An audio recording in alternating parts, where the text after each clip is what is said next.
agradezco muchísimo la invitación de la cátedra para poder realizarles esta breve charla que, como estuvo diciendo la profesora, ustedes ya investigaron bastante, entonces espero que lo que vaya yo a decirles no sea que merezca la pena el tiempo que van a invertir a partir de ahora durante la disertación. A mí se me pidió hacer una charla sobre la influencia del socialismo en las ideas, ¿verdad? Eh, para hablar de socialismo necesitaríamos todo el año, ¿verdad? Porque el socialismo no solamente implica la famosa dicotomía entre dos ideologías que se contraponen, que suele ser el socialismo versus el liberalismo, o el comunismo, que es otra forma también de socialismo, versus el liberalismo o el capitalismo, ¿no? Eh, entonces, para que podamos entender el socialismo, tenemos que ver o partir de una macrovisión política, ¿verdad? En donde solamente hay dos posturas, ¿sí? El colectivismo y el individualismo, ¿sí? No existe una tercera postura, o una posición es colectiva o es individualista. Y ahora vamos a ver a qué nos referimos con el colectivismo y a qué nos referimos con el individualismo. El colectivismo es cuando una postura o una idea le da privilegio a lo colectivo. Esto no significa que un grupo de personas no sea importante o que un grupo de personas necesariamente tiene que tener una visión colectivista, ¿sí?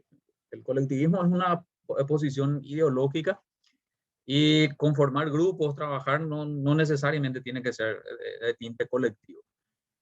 Entonces tenemos nosotros, por ejemplo, grupos que cooperan, ¿verdad? Y que van produciendo cosas, elaborando cosas. De hecho, una de las definiciones típicas del ser humano o del hombre es que es un ser social, ¿verdad? Esto viene de Aristóteles, de lo que él conceptualizaba, ¿verdad? Decía que el hombre es un zoon político, un animal político. Eh, el hombre no deja de ser hombre porque crezca en una selva, así como Tarzán o al estilo de esa película Náufrago, por ejemplo. Entonces, que nosotros necesitamos de la cooperación de los demás y esta cooperación hasta cierto sentido es sumamente buena, es beneficiosa, ¿verdad? Nosotros los seres humanos, a pesar de lo que el sentido común muchas veces nos suele eh, decir por influencias de ciertos pensamientos, de cierta corriente. Hoy día hay mucha gente que cree que la superpoblación es un problema, por ejemplo. Y como vamos a ver, yo quiero hablar un poquitito de evolución y de neurociencias también desde mi experiencia como psicólogo para que podamos entender algunas ideas, ¿verdad? De que la idea de la superpoblación y todo eso a veces le da miedo a muchas personas, ¿verdad? Y como vamos a ver, esa es una creencia infundada. En primer lugar, los 8.000 millones de personas que conformamos actualmente la población mundial, no cabríamos si nos juntásemos todos para ver un concierto, los 8.000 millones de personas, acá en el departamento central vamos a caber perfectamente. Y es que, y para que tengan una idea de todo lo que sobra todavía en el mundo, ¿verdad? Para 50.000, para 60.000 millones de personas más, hay muchísimo espacio para que podamos sobrevivir. No se van a agotar los recursos naturales. Y por otra parte, los seres humanos funcionamos como las neuronas, ¿sí? ¿Qué hacen las neuronas dentro de nuestro cerebro? Hacen un proceso que se llama sinapsis, ¿sí? ¿Qué significa esto? Que si nosotros somos capaces de abrirle el cerebro a una persona, no vamos a encontrar un recuerdo específico. Ayer, por ejemplo, si ustedes anduvieron en bicicleta o se fueron a hacer de compras, ese recuerdo va a estar ahí en su cerebro, en alguna parte.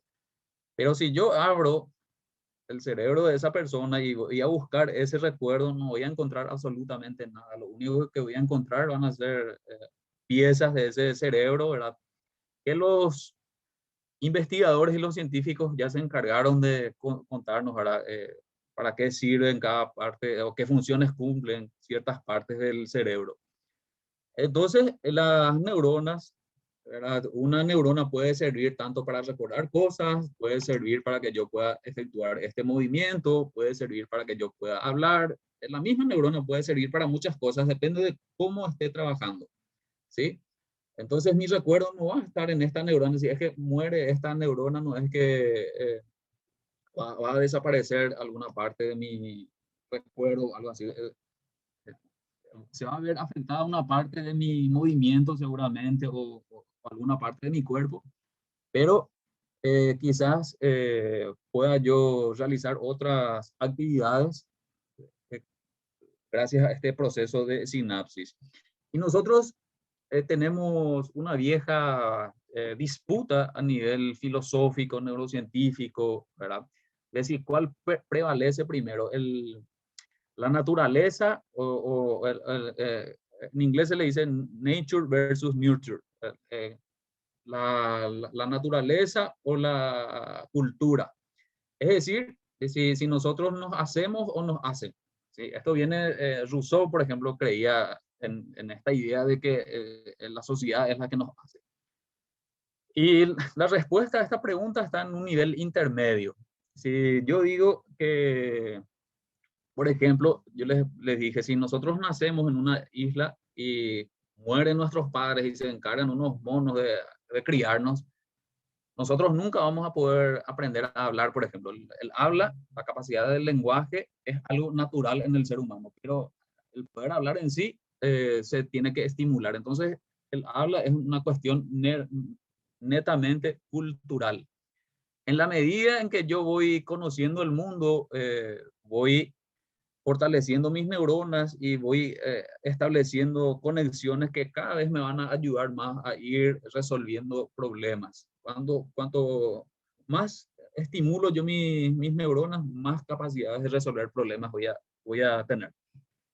Si esta persona llega a crecer y llega a los 10, 11 años, si su surco, el surco donde tenemos la capacidad del lenguaje no es estimulado, esa persona nunca más va a poder hablar. Por más que nosotros tengamos esa capacidad innata de hablar, si no es estimulado a temprana edad, no se va a poder hablar. Dos personas en una isla, si crecen, van a poder gesticular cosas, se van a poder comunicar. 5 personas, 10 personas, 100 personas van a poder elaborar ciertas cosas, pero hasta ahí. Ahora, ¿cuál es nuestra maravilla? O sea, es nuestro problema, pero también es nuestra maravilla. Justamente esas diferencias individuales que nosotros tenemos. ¿Sí? En la medida en que nosotros tenemos contacto con otras personas, vamos resolviendo problemas. De ahí también viene esta capacidad natural que tenemos nosotros de que nos gusten distintas cosas, ¿verdad? Hay personas que nacen que son buenas para las matemáticas. Yo, por ejemplo, vengo de una familia en donde todos mis tíos, mi papá, todos saben ejecutar la guitarra. Yo estudié 3 años y hasta ahora no me sale el do, re, mi, por ejemplo. Entonces, por más de que yo estimulé esa parte, no tengo esa habilidad, lamentablemente. Y hay personas que tienen esa capacidad natural de hacer eso. Hay personas que son más buenas para las actividades físicas. ¿Y qué es lo que hace esto? Que podamos nosotros valernos de esas actividades de las otras personas y podamos cooperar, cada uno con lo que sabe, y con eso vamos nosotros evolucionando nuestra civilización. Cuantas más personas estemos, entonces, más posibilidades tenemos de resolver nuestros problemas. Eso es donde iba cuando empecé a hablar sobre este tema de que aparentemente la superpoblación es un problema y es al revés. Cuantas más personas hayan, entonces más posibilidades tenemos de resolver problemas. Porque eh, lamentablemente hay una visión que cree que se diría, hay lamentablemente una visión, que esto viene de una idea de un pensador que se llamó Michel de Montaigne. Michel de Montaigne creía, de hecho si buscan después en internet van a encontrar, busquen el dogma de Montaigne, voy a escribir acá.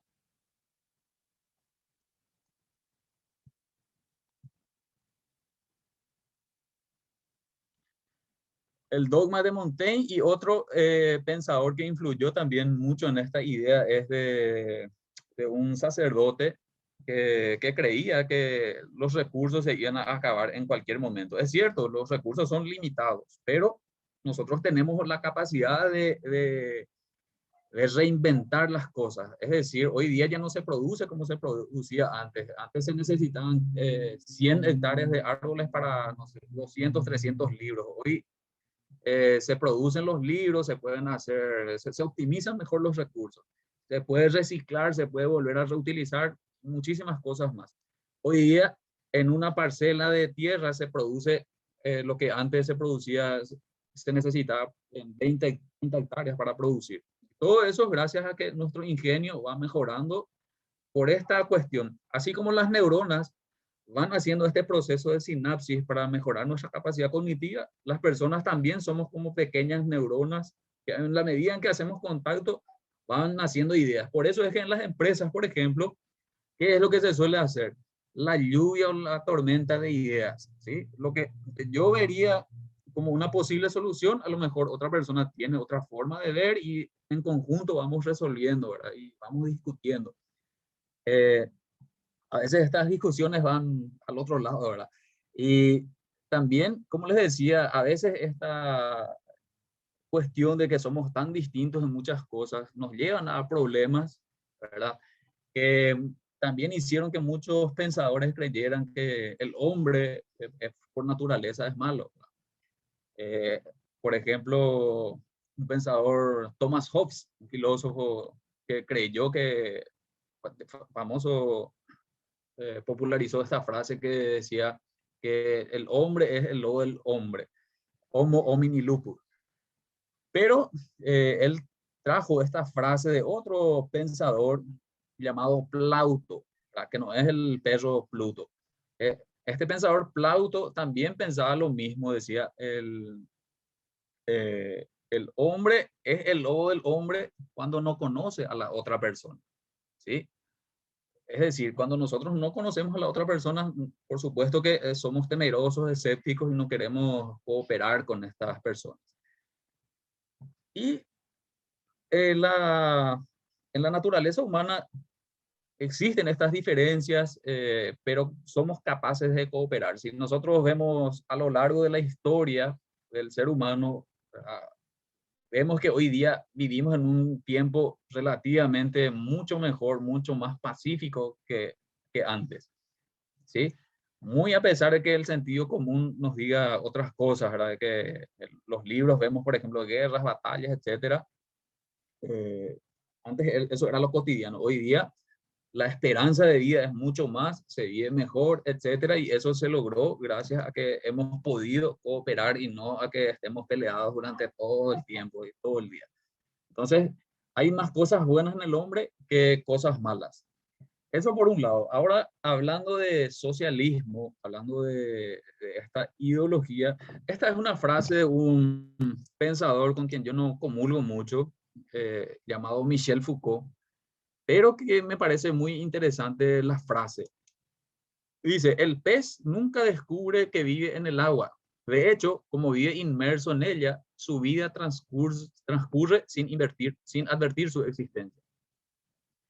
Y esto es lo que sucede más o menos con el socialismo. Nosotros vivimos en un mundo inmerso de socialismo. Si nosotros empezamos a escudriñar alrededor nuestro y miramos ciertas nociones, vamos a encontrar que el mundo está lleno de socialismo, de estas ideas socialistas. El socialismo, como dije en principio, no es solamente una ideología o son las ideas de algún pensador marxista o una cosa así. El socialismo, como vamos a ver, va mucho más allá de eso en esto que tiene que ver con lo que les dije al principio, con el colectivismo, ¿sí? El, socialismo tiene esta capacidad que es tan amplio que puede encontrarse en diversas actividades, en diversas corrientes de pensamiento, en diversas organizaciones políticas. Muchas personas son socialistas sin saberlo, ¿verdad? Porque abrazan estas ideas que cuando las ponemos bajo la lupa, las examinamos, vamos a encontrar que nos llevan a acciones colectivistas. Y las acciones colectivistas lo que hacen es que obligarle al individuo a, a, a acompañar sus ideas a pesar de su oposición. Entonces, cuando habíamos dicho, a veces lo colectivo se quiere asociar con el grupismo, ¿verdad? O conformar grupos. En un grupo vamos a estar muchas personas, pero cuando a mí ya no me gusta estar en ese grupo, en ese club, por ejemplo, yo tengo la capacidad o la posibilidad de salir de ese grupo e ir a hacer otras actividades. En este caso, en el colectivismo no te permite hacer eso. Sí o sí va a tener consecuencias para el individuo a pesar de que no comulgue con eso. A veces nos damos cuenta y a veces ni siquiera nos damos cuenta. Por ejemplo, nosotros encontramos en el socialismo ideas espectaculares, ¿verdad? ¿Por qué? Porque así como mucha gente dice que el hombre es malo por naturaleza, vamos a encontrar que no, esto no es cierto. La mayoría de las personas son excelentes personas, son bondadosas, etcétera. Y vamos a encontrar, por ejemplo, problemas como el analfabetismo, la mala calidad de la salud, desempleo. ¿Verdad? ¿A quién no le gustaría resolver esos problemas? ¿Quién de ustedes se negaría a resolver esos problemas si estuviera en sus manos? Ahora bien, ¿cómo se resuelven estos problemas? Ahí está la cuestión. Y muchas veces creemos que es una buena idea que el Estado se encargue de resolver estos problemas. Nosotros hemos perdido esa capacidad de que hay otras formas de solucionar los problemas que mencioné. Entonces, para ver esos problemas, vamos a pasar al siguiente slide. Tenemos dos formas de ver el socialismo hasta aquí. El socialismo, entonces, por un lado, es una provisión pública de bienes no públicos y también es una planificación económica central.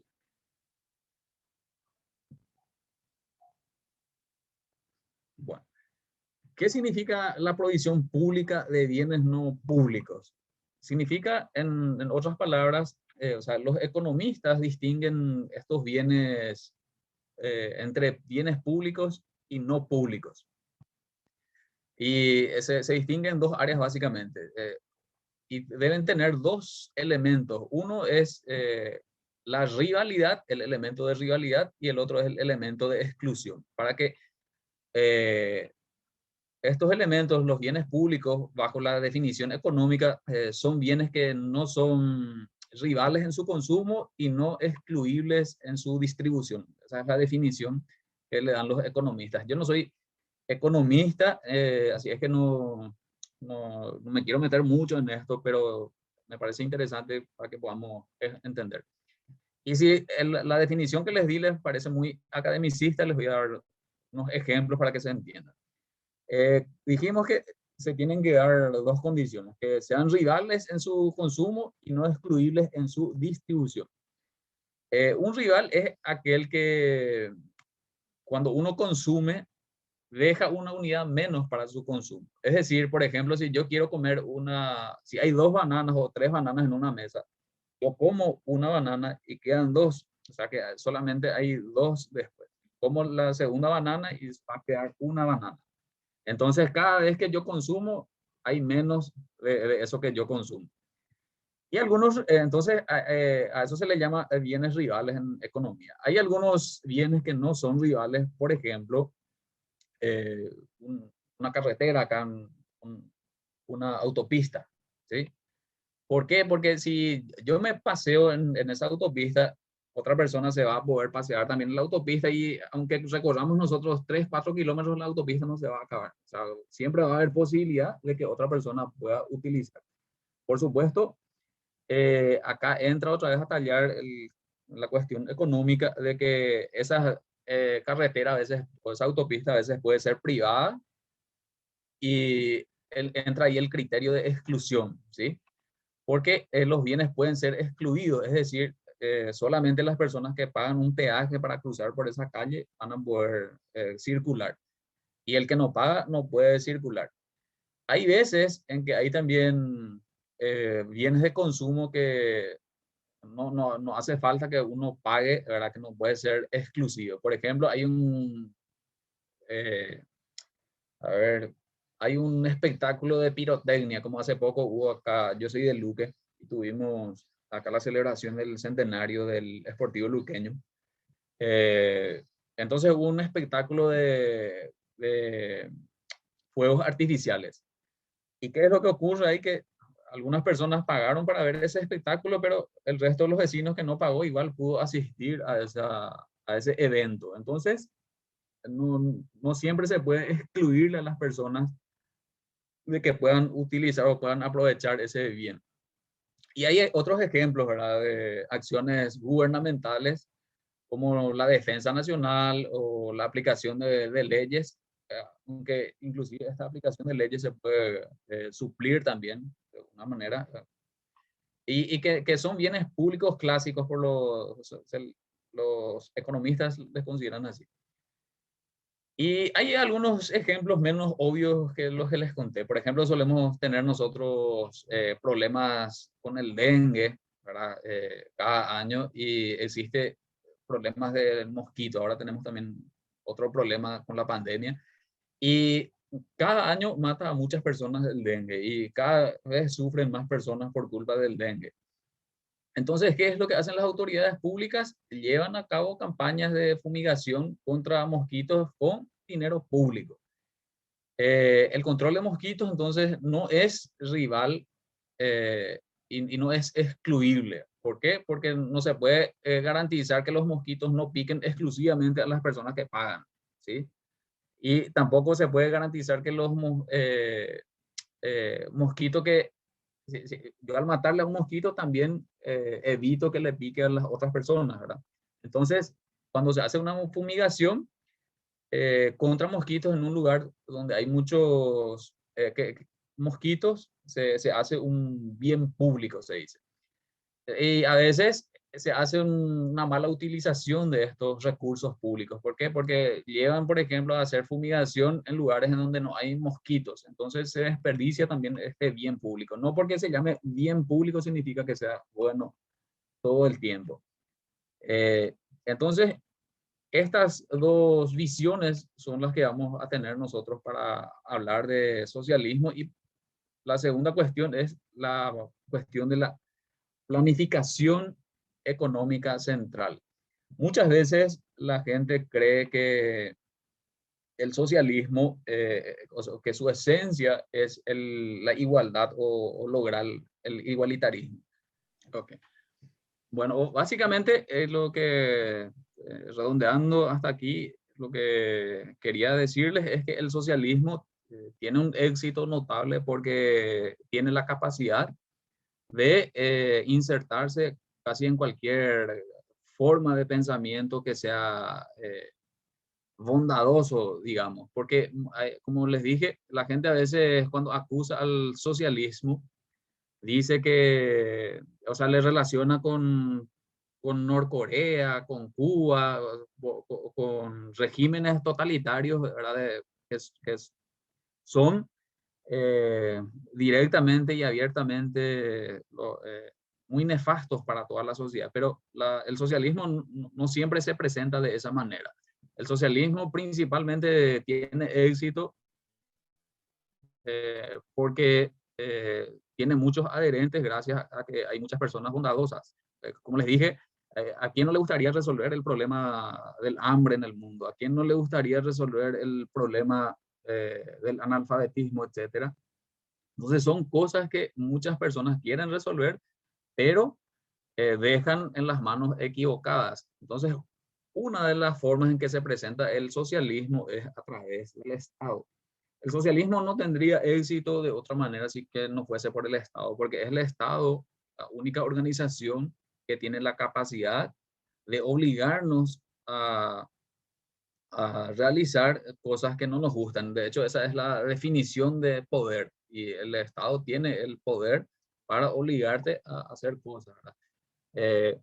Por eso muchas veces es simpático que la gente recuerde la Revolución Francesa, por ejemplo, como un evento de libertad, porque si nosotros vemos lo que por, por las reivindicaciones de los revolucionarios contra el antiguo régimen, ellos querían supuestamente liberar al pueblo de la opresión del rey. Sin embargo, hoy día seguimos pagando tributos, pagamos impuestos de todo tipo. La gente que trabaja, por ejemplo, y que gana hoy día más de 3 salarios mínimos, tiene que pagar IRP y pagas tu seguro social, que es obligatorio también. Ahí ya tenés 2 meses al año que trabajas totalmente gratis, ¿sí? Porque el Estado te quita el 10% a través de esos impuestos, ¿verdad? Una jubilación y un seguro médico es totalmente atendible y es entendible. Todos deberíamos de tener, pero lo que no debería ser es que sea obligatorio eso o compulsivo a partir del Estado. Esa es una responsabilidad individual. Entonces, lo que nosotros hemos perdido por este estado de bienestar, que es una forma de socialismo, es esta capacidad de ser responsables, ¿sí? Eh, en México, en el año 1917, apareció por primera vez una constitución, que es la constitución que por primera vez habló de los derechos sociales, ¿sí? La constitución mexicana de 1917 es la que garantiza estos derechos sociales. Prácticamente todos los países después adoptaron esta forma de estado de bienestar, ¿sí? Y este estado de bienestar lo que ha hecho es quitarnos a nosotros esta capacidad de emprender, ¿sí? Y acá tenemos que entender también algo de la naturaleza humana. Nosotros hasta hace 70.000 años atrás vivíamos como animales todavía. De hecho que tenemos todavía en gran medida nuestra naturaleza instintiva, y luego tenemos nuestra naturaleza racional, pero hasta hace 70.000 años atrás era exclusivamente instintiva. ¿Qué significa esto? Que nosotros nos rodeábamos en el ambiente de muchos peligros, entonces todo el tiempo necesitábamos ocultarnos, tener ciertas destrezas para no apeligrar nuestra vida. Y luego apareció una revolución cultural, ahí aparece la cultura hace 70.000 años atrás, que hizo que nosotros empecemos a ver el mundo de una manera distinta, que empecemos a entender lo que es el mundo, que empecemos a entender de que somos parte de este mundo. Eh, yo tengo un hijo ahora que está por cumplir 3 años. Él ya sabe decir su nombre, se mira al espejo y dice, nene, o dice su nombre. Pero él todavía no es consciente de que él es una persona en el mundo.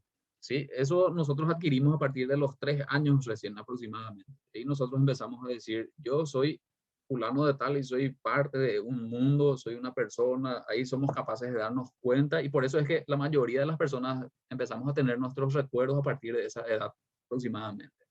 Antes de eso casi no recordamos nada. Entonces, nuestros antepasados desarrollaron muchísimos instintos. Uno de esos instintos básicos es el instinto del miedo, que es por un instinto de seguridad para la supervivencia. Y hasta hoy día eso prevalece muchísimo. Por eso es que nosotros preferimos, o sea, ¿por qué la idea del socialismo es tan atractivo para muchas personas? Porque, ¿qué es lo que mucha gente quiere? Quiere seguridad. Preferimos siempre seguridad ante la incertidumbre. ¿Y qué es lo que te da el estado de bienestar? Te, eh, te da una relativa seguridad. Es decir, te dice, te voy a poner una escuela y vos tenés ahí la seguridad de que tu hijo se puede ir a la escuela. Te voy a poner un hospital y tenés la seguridad de que vas a irte a un hospital. Por más de que este servicio sea pésimo, por lo menos está ahí, por lo menos un IPP, dice mucha gente.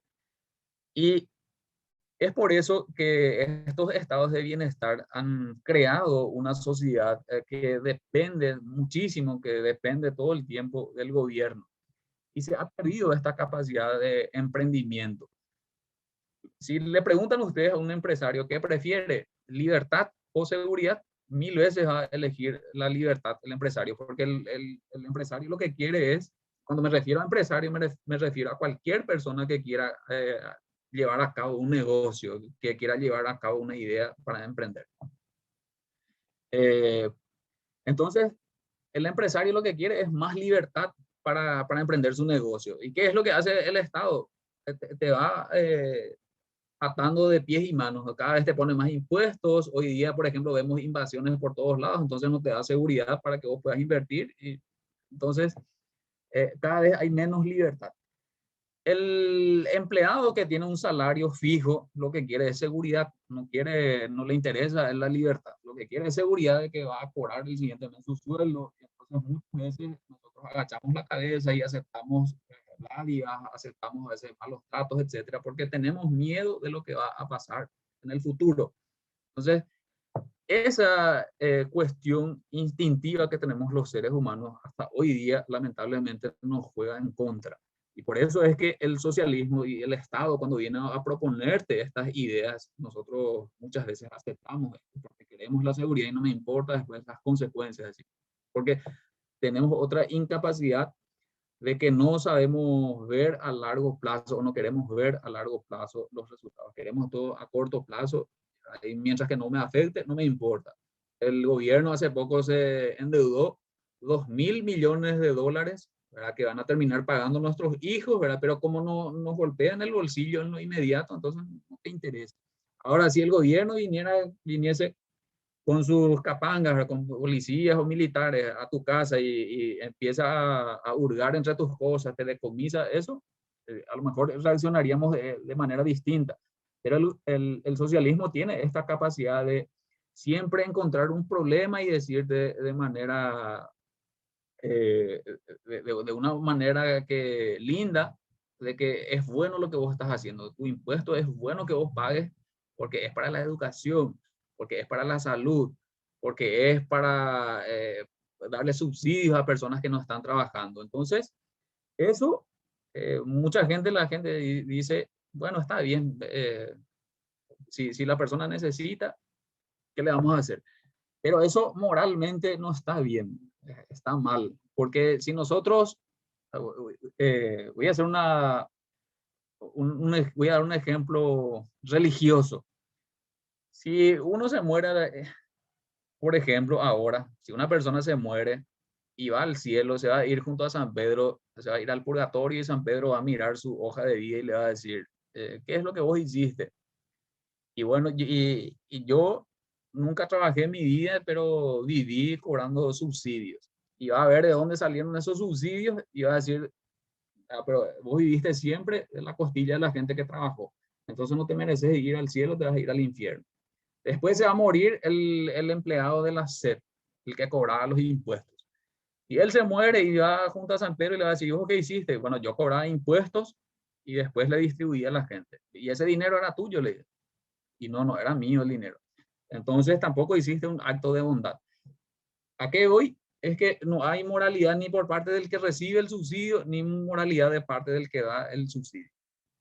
Entonces, lo que tenemos que hacer nosotros para liberarnos de esta maraña socialista, y si queremos ser realmente personas de bien en la sociedad, lo que tenemos que pedir es más libertad para emprender, porque cuanto más libertad haya en una sociedad, menos vamos a depender de subsidios, menos vamos a depender del político de turno que viene a ofrecerte trabajo o un contrato para el gobierno por 5 o 6 meses hasta que después te chuta y cuando te necesita otra vez para algún voto va a tu casa otra vez a acudir a pedirte ayuda. Eh, entonces el éxito del socialismo radica en eso, en que tiene estas cualidades de mimetizarse, ¿verdad? Hay ideas, por ejemplo, hoy día, hay mucha gente que se ha vuelto vegana, vegetariana, etcétera, porque vivimos en una sociedad que nos da mucho más de lo que nos daba antes. Eh, por eso es que hoy día nosotros somos capaces de ver peluquerías de perros, ¿verdad? Mientras que en otros países donde se aplica el socialismo y comunismo duro, se comen a los perros. Bueno, de hecho, en un país como China, que supuestamente es una potencia económica mundial, nosotros se cree, ¿verdad?, que el COVID provino de un murciélago, porque ellos siguen viviendo como hace 500, 600 años. Su forma de vida en la China profunda no ha cambiado nada. China tiene hay un libro muy interesante que se llama El Imperio de la Mentira, que te explica muy bien cómo funciona el, el,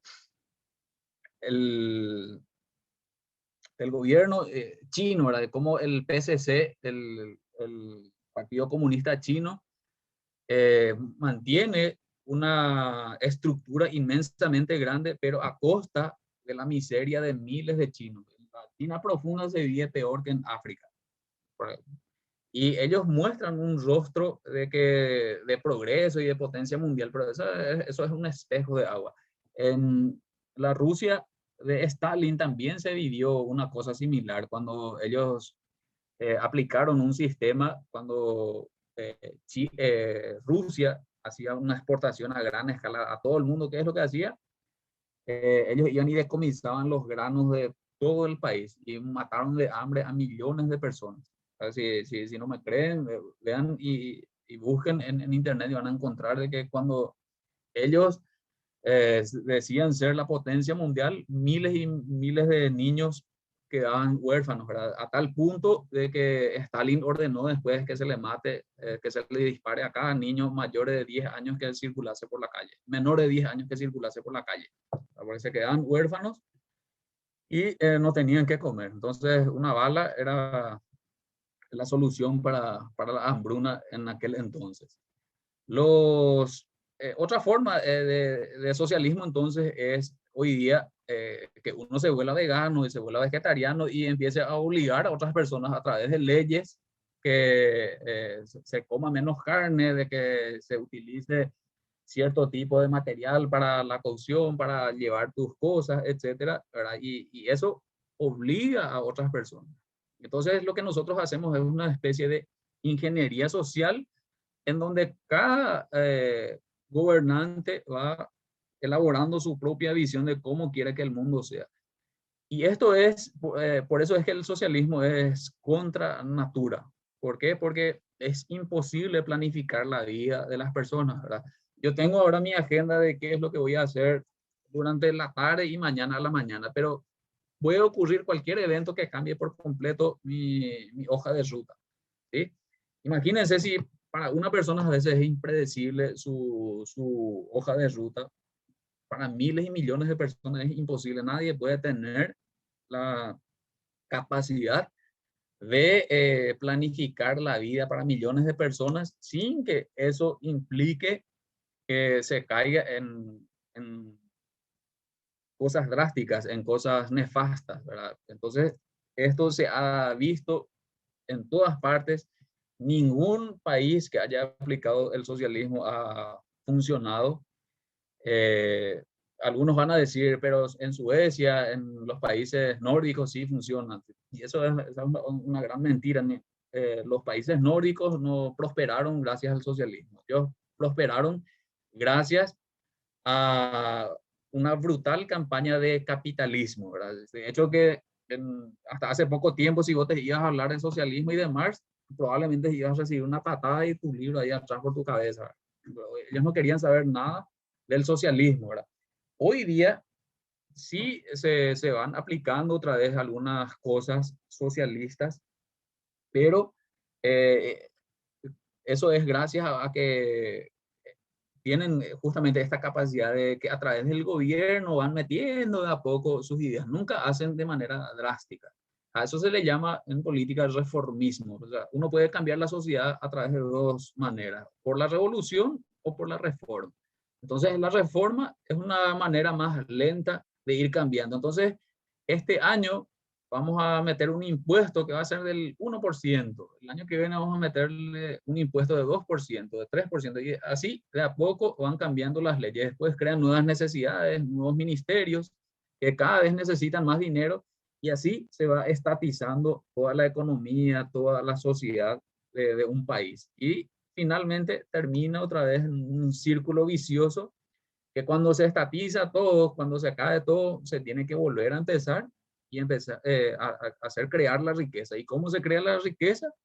Con libertad económica, que es lo que aplicaron estos países que conocieron el comunismo duro y puro y de la cual no querían saber nada hasta hace poco tiempo y posteriormente empezaron otra vez a meter sus ideas, ¿verdad? Por eso es que a mí me encanta que ustedes como futuros docentes tengan estas nociones. Yo no digo que lo que yo digo está bien ni que sea la verdad. Lo importante es que ustedes tengan esta posición crítica. Que, pues, hoy día se habla mucho del pensamiento crítico. Seguramente muchas veces escucharon durante sus clases acerca del pensamiento crítico. Pero ¿qué es lo que sucede con el pensamiento crítico? Que te hablan, el pensamiento crítico es confrontar ideas, pero uno viene y te habla de Hegel, te habla de Kant, te habla de otros autores, de Foucault, el que estuve citando, por ejemplo, te hablan de Baudrillard, te hablan de muchos autores, pero todos son de izquierda, entonces no hay una confrontación de ideas. Básicamente difieren en la tonalidad de cómo presentan sus posturas, pero raras veces te van a hablar de otra postura que realmente confronte estas ideas. Entonces, ¿cómo se logra meter estas ideas socialistas a través de la educación en gran parte?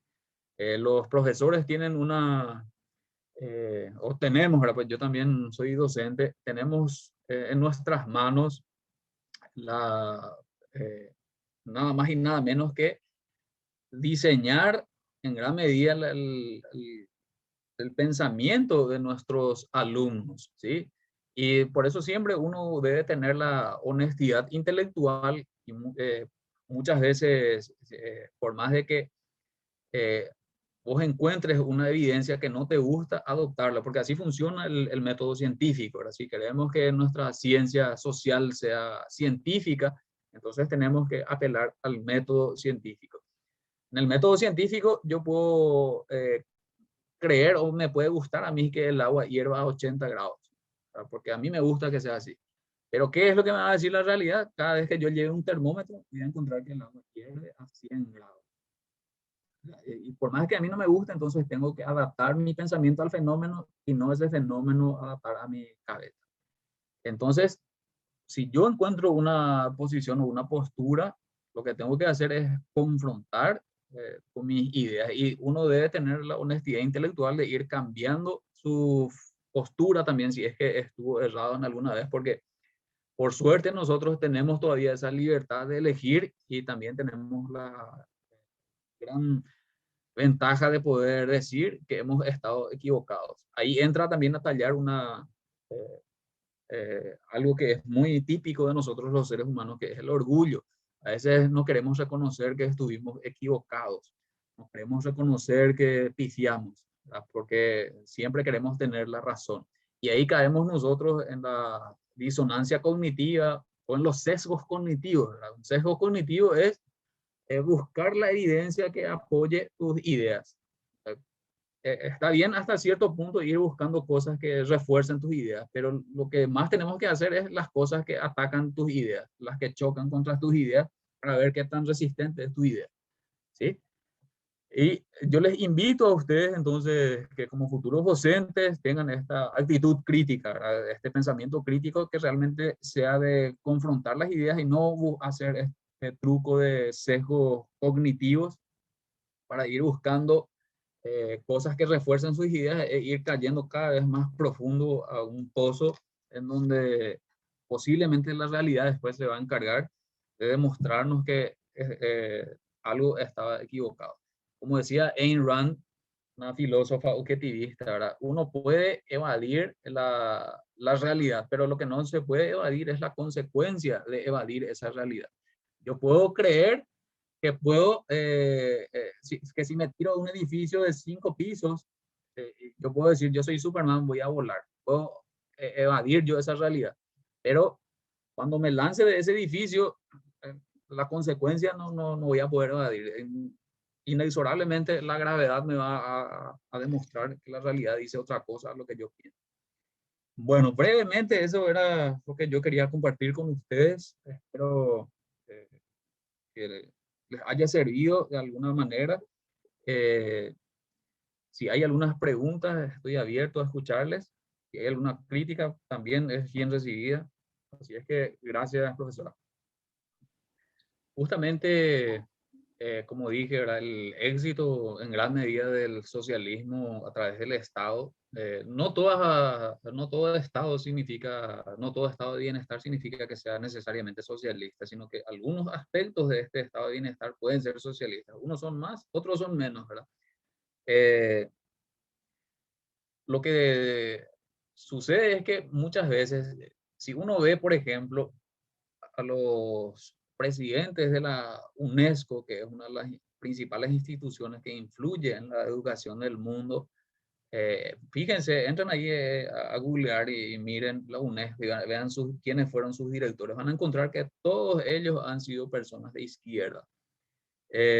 Y son ellos los que plantean los programas educativos, son ellos quienes asesoran a los políticos. Nosotros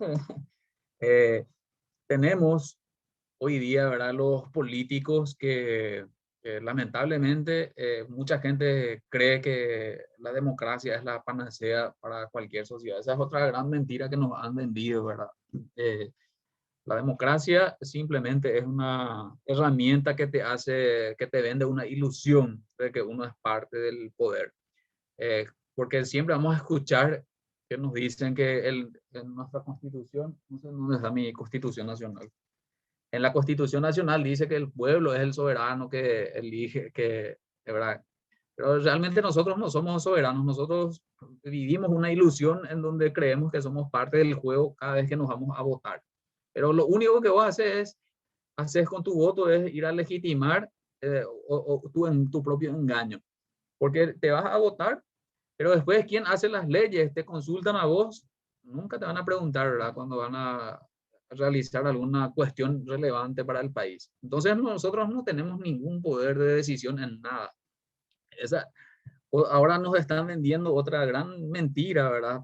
Como esta cuestión del acceso igualitario, ¿verdad? En el voto y para las elecciones, el 50-50, ¿verdad? ¿A quién no le gustaría, verdad, que haya paridad e igualdad en todo? Pero finalmente, ese es otro engaño, ¿verdad? Porque si es que nosotros somos los soberanos, ¿por qué la clase política te tiene que imponer a vos cuánto es el porcentaje que puede haber arriba y cuánto es? Entonces, nosotros somos quienes tenemos que decidir a qué legisladores le queremos, ¿verdad? ¿Cuántos legisladores queremos? Y ellos cierran eso y los políticos le persuaden a las personas y caemos en esos engaños. Y finalmente lo que nos quitan es libertad y tienen más control sobre nosotros, ¿verdad? Porque eso implica después que se abran más secretarías de género, que se abran ministerios que hablen exclusivamente de estas cosas. Entonces, ¿qué es lo que hace? Crece el aparato estatal. ¿Qué se necesita para mantener ese aparato estatal? Cada vez más impuestos. Más impuestos significa menos inversión, menos trabajo. Nadie va a venir a invertir en un país en donde no haya, en donde haya muchos impuestos, ¿verdad? Porque finalmente los empresarios lo que quieren es optimizar sus negocios para tener más dinero, ir a invertir en lugares donde tengan seguridad jurídica. Y si tenemos nosotros este tipo de cosas, no vamos a mejorar. Y aparte, el 50-50 es una mentira. O sea, fíjense lo que sucede en muchos países, perdón, en muchos municipios acá en el país, donde las claques son las que manejan. El político ahí le mete a su esposa, a su hija, a su amante, y al final, bueno, hay 50-50, pero es una misma claque y no mejora absolutamente nada. Entonces, esos son engaños en los que caemos fácilmente cuando no tenemos esa actitud crítica de protestar, de ir a poner nuestra posición, ¿verdad? Porque muchas veces las personas también dependemos mucho de nuestro patrón, que es el Estado. Yo en mi caso estoy haciendo una crítica al Estado desde mi condición de funcionario público, por ejemplo. Pero yo siempre digo que a mí el Estado me paga por un trabajo y no es una dádiva que me da a mí para que yo me calle por lo que veo que está mal. Entonces yo critico lo que está mal y alabo las cosas que se hace bien. Y si yo me callo, entonces voy a ser cómplice de lo que está mal y mi salario no va a corresponderse con mi trabajo, ¿verdad? Porque va a ser una dádiva que yo estoy recibiendo por callarme. ¿Y dónde fue a parar ahí la voluntad del pueblo? O sea, se tuvo que quitarle a 11 personas que fueron electas por el pueblo porque una ley ridícula, que sí suena bien, ¿verdad? Que parece linda, pero en la práctica es una barrabasada, ¿verdad? Yo de hecho no soy muy adepto a la democracia en sí, al sistema electoral, ¿verdad? Pero eh, igual estas cosas son los grandes engaños que nos venden. Y respecto a lo que vos decías, hay que involucrarse en la política, ¿verdad? Un pensador decía que aquel que no le interese la política siempre va a depender de las personas a quienes sí le interesa la política. Y hablando del argot político, nosotros tenemos acá ejemplos, ¿verdad? De políticos que apenas terminaron la secundaria, que tienen todo el derecho del mundo, por supuesto, como paraguayos a candidatarse, pero que a la hora de evaluar leyes, a la hora de proponer ciertas cosas o de aprobar, ¿qué es lo que hacen? Apelan a asesores. Y ahí está el rol otra vez del profesor, que es el que le va moldeando la cabeza al hijo desde el colegio, después pasa a la universidad. Y todo el tiempo se le habla de pensamientos socialistas, de estado de bienestar, etcétera. Y finalmente estos son los que terminan asesorando a estos políticos, ¿verdad? Y acá tenemos la consecuencia, ¿verdad? Vivimos así como decía Foucault con los peces, ¿verdad? Que los peces no se dan cuenta de que viven inmersos en el agua, nosotros vivimos en un mundo inmerso de socialismo y lo padecemos todos los días, ¿verdad? Sufrimos el socialismo. Todos los males que ustedes ven no es por culpa del político que hizo mal las cosas, es por culpa de un sistema que te promete cosas y que después es incapaz en la práctica de resolver esos problemas con los cuales se hizo caro. Y ahí hay otro problema. Eh, Vieron, por ejemplo, el puente que se cayó la vez pasada. Nadie se va a ir a la cárcel después de eso. ¿Por qué? Porque se le culpa a un ente que no existe, al Estado, ¿verdad? El Estado es una entidad, una persona jurídica, pero que no es una cosa de carne y hueso que le va a ir a parar a la cárcel, ¿verdad?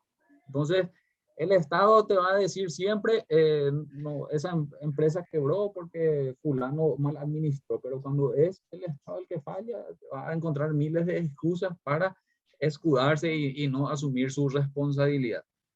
Y acá tenemos otra cuestión que geniales son los socialistas, ¿verdad? Que nos ha hecho perder esta noción de lo público y lo privado, ¿verdad? O sea, la gente confunde lo público y lo privado, ¿verdad?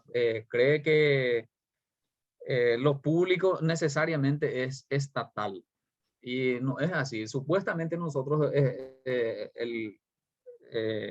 la gran conquista moderna que se ha hecho supuestamente es que nosotros estamos en igualdad de condiciones ante el Estado. Es decir, eh, la vez pasada se incendió ahí detrás del Cabildo, una porción de la Chacarita, y alguien dijo, ¿verdad?, que el Estado tiene que titular esas tierras, ¿verdad?, que el Estado tiene que encargarse. ¿Y quién dice que porque esas tierras sean públicas tienen que ser del Estado sí o sí? Las tierras es o sea, si nadie está explotando, si no hay un título, tiene que ser, ¿verdad? Puede ser cualquier privado que vaya a explotar también eso. No necesariamente tiene que ser el Estado el que se encargue de todo eso, ¿verdad? Entonces pedimos también este concepto de público y cuando hablamos de escuelas, por ejemplo, decimos, ¿la escuela es pública o es privada? Todas las escuelas son públicas. Ahora, una es gestionada por el Estado y la otra es gestionada por la parte privada. Un poco tengo el mismo pensamiento también acá que del profe, ¿verdad? Y mi pregunta siempre fue, ¿cómo se puede romper eso, ¿verdad? Un ejemplo, ¿verdad? Ahora vienen las internas, perdón, las elecciones municipales. Eh, yo me considero una persona de querer hacer bien las cosas, ¿verdad? Pero de repente, como yo no me candidato, ¿verdad? No puedo decir, bueno, yo soy el mejor candidato, ¿verdad? Pero sin embargo están las opciones, ¿verdad? Y de repente, entre esas opciones, yo, desde mi punto de vista, no considero la más alta, ¿verdad? Entonces, yo creo que muchos compatriotas optan por decir, bueno, no voy a votar, ¿verdad? Pero lo que noto es que las otras gente mal organizada, digamos así, están muy organizados ellos, ¿verdad? Y sin embargo, llevan su gente y con 5 o 10 personas que voten, ya son virtuales ganadores. Posteriormente pasan a ocupar los cargos, ¿verdad? Y entramos, ¿verdad?, en esta ruleta rusa, ¿verdad? A la conclusión que llego nomás es que tan bien pensado tienen ellos había sido esto de que no, parece que no se puede romper este esquema. O sea, esa es mi inquietud, ¿verdad? ¿Cómo podemos nosotros, ¿verdad? Silvestres ciudadanos, empezar a hacer, y más aún nosotros que va a estar en nuestras manos lo que es la enseñanza, ¿verdad? Eso me gustó lo que estaba diciendo, de que si vamos trabajando eso en algún momento puede tener eco, ¿verdad? Pero ¿qué podemos hacer nosotros, por ejemplo, ahora? En lo que nos toca. A corto plazo no hay nada, o sea, lo único que se puede hacer es formarse e ir haciendo una red de concienciación desde donde te corresponda, ¿verdad? Para tratar de recuperar esa responsabilidad individual de querer atreverse a desafiar la incertidumbre y dejar de lado la seguridad que te ofrece, la ilusión de seguridad que te ofrece el Estado. Nosotros, hay un libro que escribió un norteamericano llamado George Gilder, que una de las propuestas que él dice es que tenemos que liberarnos y ser más responsables. Ser responsables implica muchas cosas, ¿verdad?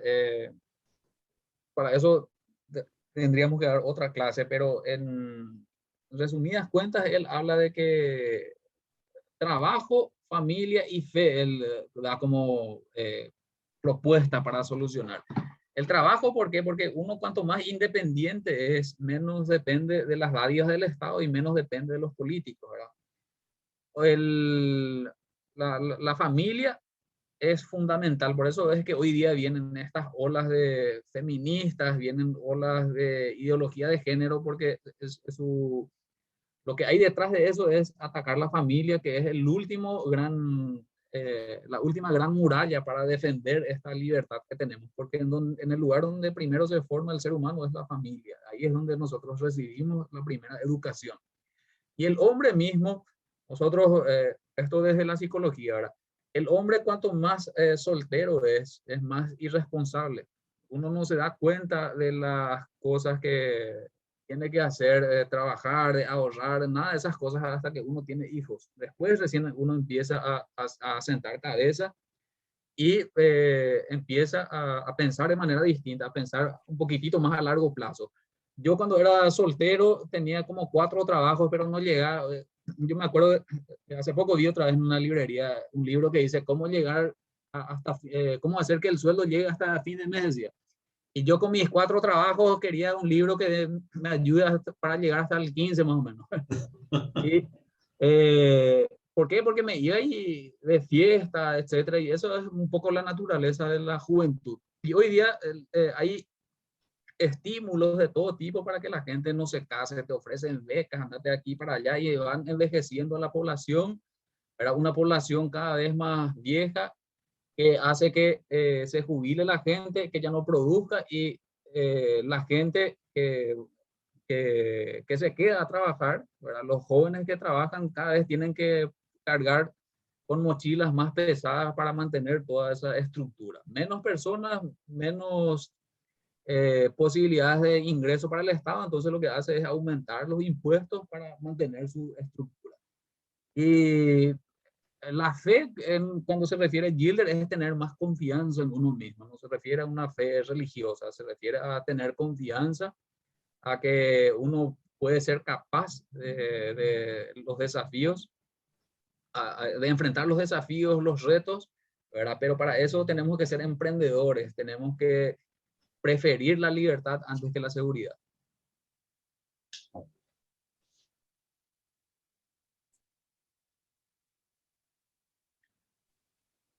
Se puede hablar de un modelo socialista que sea moderno y revolucionario, dice Serena Guillén. Se puede hablar de un modelo socialista que sea moderno. El socialismo, como les dije, está metido en todas partes. Hoy día un socialismo moderno sería los países nórdicos, ¿verdad? Norteamérica es un socialismo, una forma de socialismo, ¿verdad? Mucha gente, inclusive los socialistas, siempre ponen como el imperio capitalista a Norteamérica, pero hoy día Estados Unidos no es ni la quinta parte de lo que fue en algún momento lo que hizo que se genere riqueza en ese país. Hoy día está muy estatizado todo, ahí tienen muchas regulaciones y esos son tipos de socialismo que son modernos, ¿verdad? En cuanto a lo revolucionario, eso ya hoy día no es prácticamente imposible de aplicar. Ahí tenemos el ejemplo del EPP, por ejemplo, ¿verdad? Que no goza de la adhesión de nadie, todo el país aborrece sus ideas, ¿verdad? ¿Por qué? Porque la violencia ya prácticamente no es aceptada en ninguna sociedad como forma de reivindicar. O sea, matar a unas personas inocentes para que vos puedas crear tu sociedad no entra en la cabeza de nadie hoy día. Ya es solamente los regímenes como Corea del Norte, que asumieron su poder en algún momento, son quienes aplican todavía esa visión revolucionaria.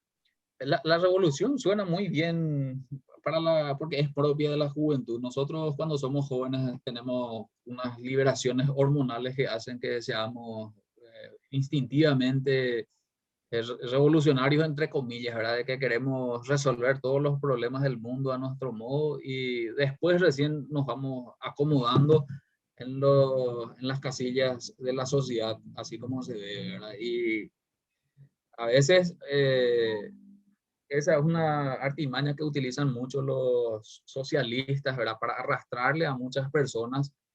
Hoy día yo conozco grupos de ex feministas, ¿verdad? Que en su momento, lamentablemente, en la época de colegio, fueron arrastradas, ¿verdad? Por ideas que supuestamente iban a cambiar el mundo, de que iban a llevar la libertad a otros niveles, pero finalmente se dieron cuenta de que todo eso era un gran engaño, y que no solamente hacía que le mientan a las otras personas, sino que ellas mismas se sientan autoengañadas. Eh, entonces la libertad es perdón, la revolución es una palabra engañosa dentro de las ciencias sociales mismas, ¿verdad? De hecho que la palabra revolución es una palabra que viene de otro ámbito, que es el ámbito de las ciencias duras, ¿verdad? No es propia tampoco de nuestro lenguaje en ciencias sociales. Mi pregunta es, o en este caso quisiera escuchar su opinión de cómo se puede relacionar la juventud actual con el socialismo.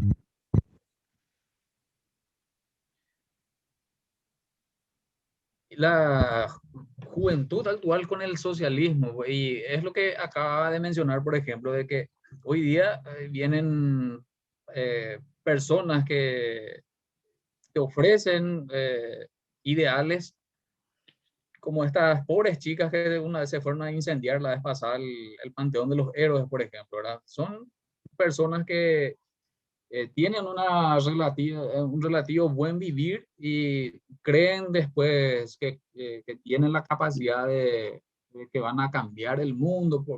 Eso es justamente por esa cuestión que yo decía, que nosotros cuando somos jóvenes tenemos otra visión del mundo, ¿verdad? Después recién cuando uno va teniendo más edad, sentando cabeza y quiere solucionar las cosas de otra manera.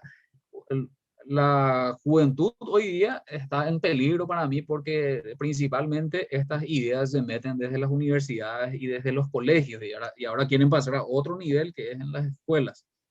Entonces, yo más que todo relaciono el socialismo, estas ideas con la juventud a través ellos tienen contacto a través de las instituciones educativas. Por eso es que creo que las personas de bien deberían no dejar de enseñar socialismo, sino que enseñar las dos posturas y cuáles son las consecuencias a largo plazo.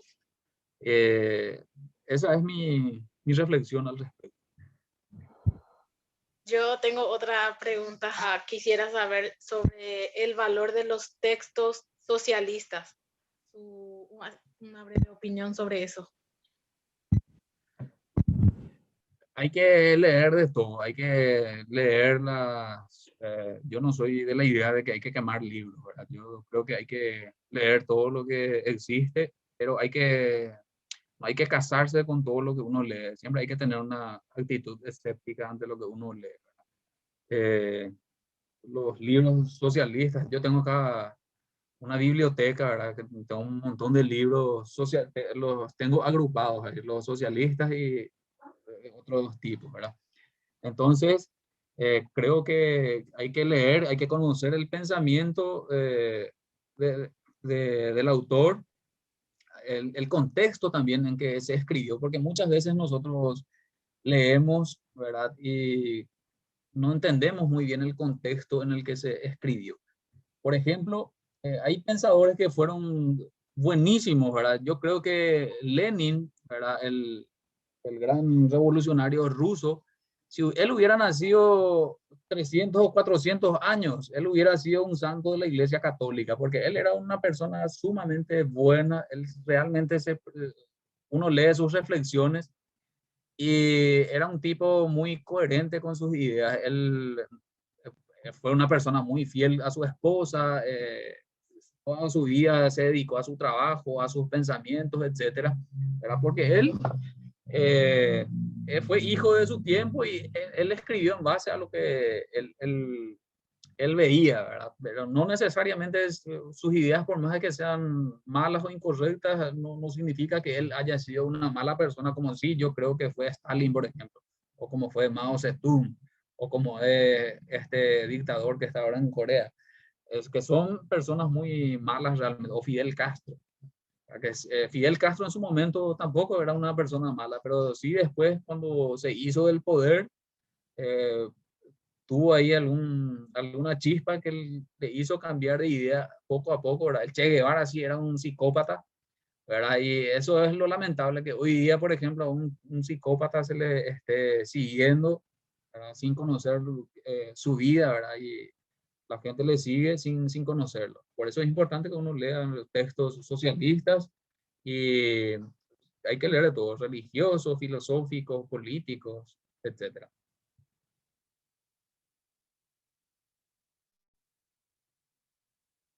Muy bien.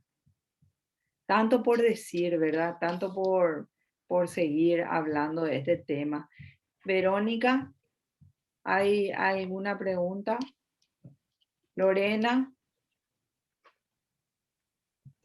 No, profe. Estuvo muy buena, la verdad. A mí realmente me preocupa esto, Federico, y haciendo ya un redondeo también. A mí me preocupa porque se está copando las universidades y a veces esas ideas llegan hasta la población, digamos, que no tiene acceso a las universidades, pero llegan en varios sentidos y va multiplicándose esto con esa cuestión y yo anoté justamente esa parte bondadosa que tenemos los seres humanos y ahí nos vamos enganchando, pareciera ser como en grupos, pero eso al final se forma como un tribalismo, o sea, vamos más en tribus y otra vez resulta dañino. Cuando intento hacer un confrontamiento de ideas hoy 2021, en una charla, en una en una clase ya me encuentro con personas que son muy fanáticas. Ustedes van a ver en las redes sociales. Justamente hoy fue tendencia un periodista que dio su opinión sobre un grupo, ¿verdad? Y ahí fue todo, causó todo una, como si fuera que le incendiaron a este periodista. Eso está en redes sociales y es público, ¿verdad? Entonces ahí es lo que realmente a mí me preocupa decir, bueno, ¿hasta qué punto podemos hablar? ¿Hasta qué punto podemos decir las cosas? Ahora podemos porque tenemos libertad, pero yo no sé si esto va a llegar a ser un pensamiento único totalitario y esa es mi preocupación. Por eso yo quiero hacer este redondeo y poder decir que ojalá no perdamos estos espacios de poder hablar, de discutir, de debatir y de confrontar la idea. Porque esto realmente ustedes que van a ir a los colegios a llevar adelante eh, diferentes posturas y van a poner, si tienen la suerte de poner en el programa o en el plan de estudios una postura divergente, si tienen la suerte de llevar adelante eso, van a ver cómo es la realidad y van a encontrarse ustedes con esa realidad, que a veces no se quiere escuchar, porque eso también, cuando llega a un punto de fanatismo, no se quiere escuchar la otra postura y ahí caemos en un pensamiento único totalitario. Totalmente. Nosotros tenemos que estar, para la gente que abraza estas ideas de libertad, la gente tiene que estar preparada para ser mártir hoy día, porque yo en lo personal perdí cátedras inclusive en la facultad por tener ciertas ideas. No soy el único, tengo colegas de otros países, inclusive de acá de Paraguay, de otros países que han perdido cátedras, han sido excluidos. Yo antes publicaba artículos, hoy día no me aceptan, me rechazan, ponen todo tipo de excusas, porque estamos dentro de una dictadura de la corrección política. Pero tristemente, eh, en la era de la información, en la era de la comunicación, estamos llegando nosotros a un punto en donde se cercenan las libertades, ¿verdad? En donde uno no puede hablar, no tiene posibilidad de confrontar y tenemos que estar preparados si es que realmente queremos jugarnos por la batalla de las ideas. Uno puede hacer algo más cómodo, ¿verdad? Y sentarse en su sillón a ver cómo transcurre el mundo. O la otra es tratar de tomar el toro por las astas, tratar de luchar, porque finalmente tenemos que, yo al menos que tengo un compromiso ahora con mis hijos, ¿verdad? Quiero dejarles un mundo mejor y esa es otra de mis batallas. Eh, Hay que tener mucha formación, informarse. Yo les quiero poner una última diapositiva. Sí. Si uno mira, por ejemplo, en internet, encuentra la palabra socialismo, ¿verdad? Y ve ahí símbolos de socialismo y pone ahí en el slide o en Google, pone la palabra capitalismo, ¿verdad? Y van a ver cientos de cosas horrendas del capitalismo. Van a ver niños hambrientos, van a verle a un gordo que está tragándose monedas, ¿verdad? Etcétera. Y a veces la gente confunde estas ideas del capitalismo, por ejemplo, que supuestamente es la contraparte del socialismo, ¿verdad? Y hay que entender, de verdad, de que eso no es el capitalismo que predican los liberales. Ese es otro tipo de capitalismo que es un capitalismo de Estado, ¿verdad? Acá siempre se utilizan los peores ejemplos de capitalismo para hablar de capitalismo. Entonces, muchas veces cuando uno dice, vamos a hablar de libre mercado, de capitalismo, la gente no quiere saber nada porque relaciona con esto, ¿verdad? Y el capitalismo, según los liberales, es simplemente cooperación humana, significa. Significa que podamos intercambiar libre y voluntariamente nuestras ideas o nuestras mercancías, nuestras transacciones que podamos hacerlos de manera libre y voluntaria, sin que nadie más se meta, sin que un tercero me obligue a mí a ponerle precio ni nada por el estilo. Entonces, tenemos que tener esta capacidad de análisis, de ir más allá de lo que nos dice solamente Google, ¿verdad? Otra cosa muy importante también es cuando uno tiene buena formación, ¿verdad? Que debe leer de todo para que esté en condiciones de defender su postura, ¿verdad? Porque a veces uno tiene miedo de hablar de ciertas cosas, ¿verdad? Y prefiere callarse, y eso es muy típico de esta naturaleza humana que les dije, ¿verdad? Nosotros a lo largo de los años siempre preferimos que otras personas hagan el trabajo sucio, ¿verdad? Y el resto seguirle nomás. Eso es lo que sucede en la naturaleza. El macho alfa es el que lidera al grupo. Y no tenemos que dejar que otras personas siempre decidan por nosotros. Tenemos que formarnos, tener nuestro propio criterio. A veces el profesor suele preguntarle al alumno tal cosa, o pregunta al aula, ¿verdad? Hace una pregunta y nadie quiere responder. ¿Por qué? Porque somos animales gregarios. Nadie quiere pifiar, nadie quiere pasar mal. Entonces hay una presión constante dentro del grupo sobre nosotros, por más de que no nos demos cuenta. Entonces preferimos quedarnos callados y desapercibidos. Y en el mundo político también pasa esto. Cuando uno no tiene postura, prefiere callarse, quedarse ahí y a mirar, a ser de espectador y que otros decidan sobre el futuro de nosotros o de nuestros hijos. Entonces hay que tener buena formación y criterios para saber defender nuestras posturas, ¿verdad? Yo discutí muchísimo con mucha gente en cuestiones como el aborto, por ejemplo, ¿verdad? Y para eso también me formé. Yo soy especialista en bioética también.